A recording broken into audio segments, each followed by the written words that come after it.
Na serikali ina mpango wa kufanya upanuzi wa barabara kuu ya Bomas kuelekea Magadi ili kupunguza msongamano wa magari kwenye barabara hiyo, ambapo tayari mamlaka ya Kenha iliandaa mkutano wa kukusanya maoni ya umma mjini Ongata, huku gavana wa Kajiado Joseph Olelenku akisema kwamba serikali yake itashirikiana na Kenha kufanikisha mradi huu, huku kamishna wa kaunti hiyo Felix Watakila akisema ni shughuli ambayo itaendeshwa bila kuwadhulumu watakaoathirika.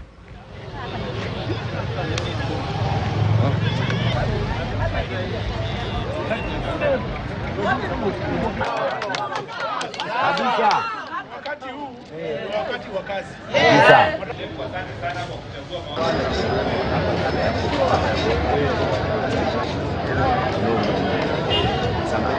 Kama Kajiado yote mnataka tuwafanyie kazi haja. So mimi naomba muangalie vizuri na macho ya huruma, si ndio?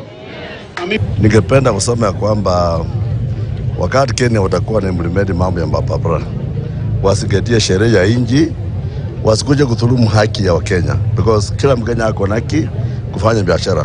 So nataka wasigatie sheria wanapo imarisha mabarabara yetu katika sehemu ya Rongai, ili wananchi wasikuje kulalamika kwamba haki yao imedhulumiwa. Hapa what we want to do is just separate the traffic so that we don't have a lot of human vehicular conflict. Tunataka tuweke magari mahali inafaa, watu wa pikipiki mahali watembelee mahali wanafaa, watu wa kutembea na mguu pia watembelee mahali inafaa.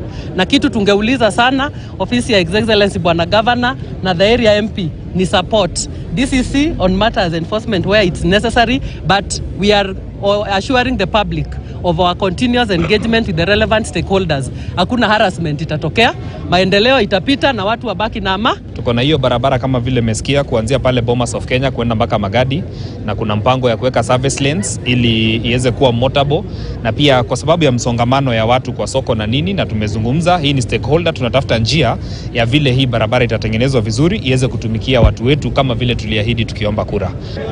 Tukizindua barabara ya Helena ambayo itaunganisha sehemu yetu ya Ongata Rongai Mei na Ole Kasasi, na itaendelea mpaka ifike Twala Metro kufuka hiyo mto ingine, kama njia ya kurahisisha mambo ya watu kutembea, kufanya biashara na usafiri bora.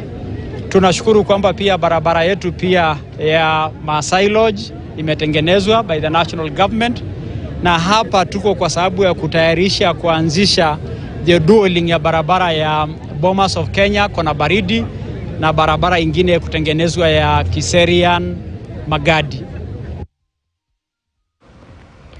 Wakulima wa ndizi